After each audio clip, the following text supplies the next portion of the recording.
मैनपुरी की करहल सीट की लड़ाई बेहद बड़ी और दिलचस्प हो गई है। एक तरफ होंगे एसपी सिंह बघेल बीजेपी की तरफ से, तो दूसरी तरफ अखिलेश यादव, उनकी जो अपनी सीट है सेफ सीट मानी जा रही है।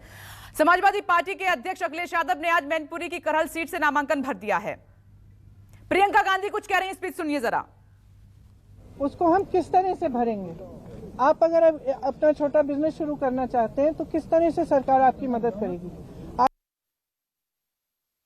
प्रियंका गांधी आज नोएडा पहुंची और वहां पर पंखुड़ी पाठक के पक्ष में वोट मांगने के लिए, डोर टू डोर कैंपेन करने के लिए, उसी सिलसिले में बोलती हुई योगी सरकार पर हमलावर। सबसे पहले वो मंदिर गई, वहां पर पूजा अर्चना की और उसके बाद वो आगे निकली, क्योंकि कोरोना को देखते हुए इस बार तस्वीर पूरी तरीके से बदल गई है। डोर टू डोर कैंपेन की परमिशन है, अभी तक नेता इसी सिलसिले में आगे बढ़ रहे हैं। सुनिए जरा एक बार फिर से। चेंज हो जाता है और तमाम ऐसे स्टूडेंट्स हैं, ऐसे नौजवान हैं जिनके करियर बर्बाद हो चुके हैं, जो 5-5, 6-6 सालों से इंतजार कर रहे हैं इस आशा में कि मैंने एग्जाम दिया मुझे नौकरी मिलेगी, और बार बार घोटाले करे जा रहे हैं, बार बार उनको त्रस्त किया जा रहा है। जब वो आवाज उठाते हैं उनको आप पीटते हैं। तो हमने उनके लिए खास इस भर्ती विधान में हमने लिखा है कि हम इन चीज़ों को दूर कैसे करेंगे, इन समस्याओं को हल करने के लिए हम क्या करना चाहते हैं कि हम एक स्पेशल रिक्रूटमेंट कमीशन बनाना चाहते हैं जो इन समस्याओं को समझे और इनको सुलझाने का काम करे, कि हम निःशुल्क ये एग्जाम्स निःशुल्क कराएंगे।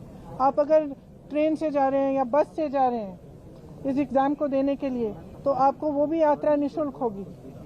और हम एक रोजगार के लिए हम एक टाइम टेबल जैसा बनाना चाह रहे हैं, एक जॉब कैलेंडर हर एक भर्ती के लिए अलग, जिसमें लिखा जाएगा कि आपका एग्जाम इस डेट पे होगा, इसका रिजल्ट इस डेट पे आएगा, इसके बाद आपको नौकरी इस डेट पे मिलेगी और 6 महीनों से ज्यादा नहीं होना चाहिए वो गैप।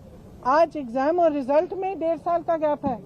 बताइए कैसे हो सकता है, कैसे हो सकता है? और आप सोच रहे हैं कि नौजवान त्रस्त नहीं होगा, दुखी नहीं होगा, और आप उनकी बात नहीं सुन रहे हैं, उनको मार रहे हैं, पीट रहे हैं, जेल में डाल रहे हैं, उनका करियर खत्म कर रहे हैं, उन पे ऐसी ऐसी धाराएं लगा रहे हैं कि वो जेल चले जाते हैं, बाद में यूनिवर्सिटी नहीं जा सकते हैं। तो हम कह रहे हैं कि हम समझ रहे हैं कि ये आपकी समस्याएं हैं, इसको सुलझाने के लिए, इनको सुलझाने के लिए हमने एक पूरा विधान बनाया है।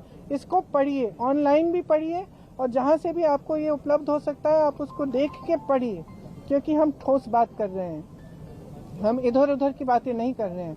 हम कह रहे हैं कि चुनाव असली मुद्दों पे लड़ा जाना चाहिए, विकास पे लड़ा जाना चाहिए। आपके मोहल्ले में नल क्यों नहीं है, पानी नहीं है, बिजली क्यों नहीं है, सड़क नहीं है, आपको रोजगार क्यों नहीं मिल रहा है, आपकी शिक्षा में आपका बजट क्या है? आप 80%, 20% की बातें कर रहे हैं।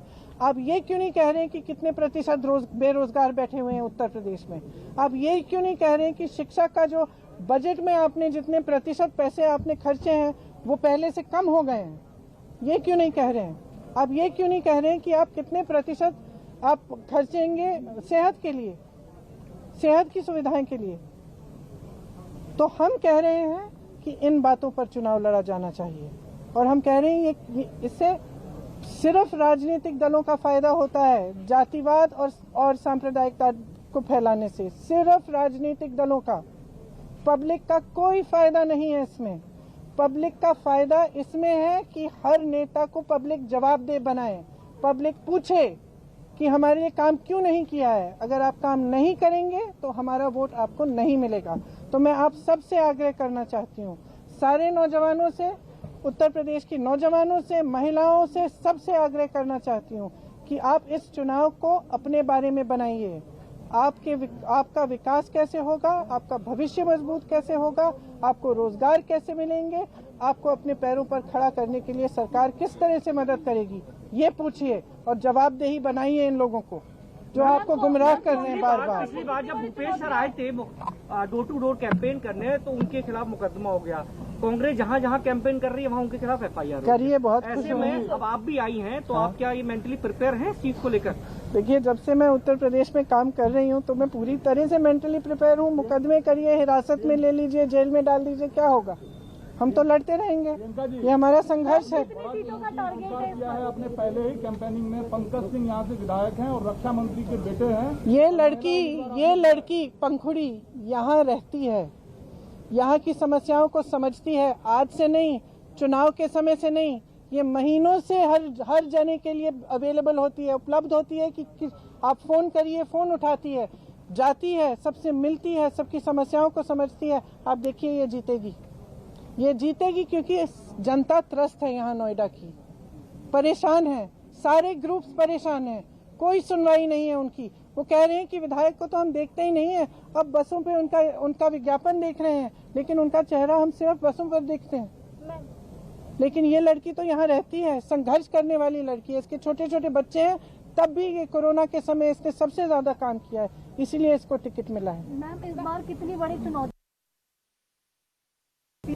403 लड़ रही है कांग्रेस, मेरे ख्याल से 3 दशकों के बाद, तो मेरे ख्याल से ये बहुत बड़ी बात है और हम हर सीट पे संघर्ष करेंगे और हर सीट पे लड़ेंगे। लड़की हूँ, लड़ सकती हूँ, आपने नारा दिया, उसके बावजूद भी महिलाएं सुरक्षित नहीं है यूपी में। मैम इसके बारे में इसीलिए तो मैं कह रही हूँ कि महिला समझिए, सब महिलाओं को मैं कहती हूँ, आप भी महिलाएं हैं, आप समझिए कि आप में कितनी शक्ति है।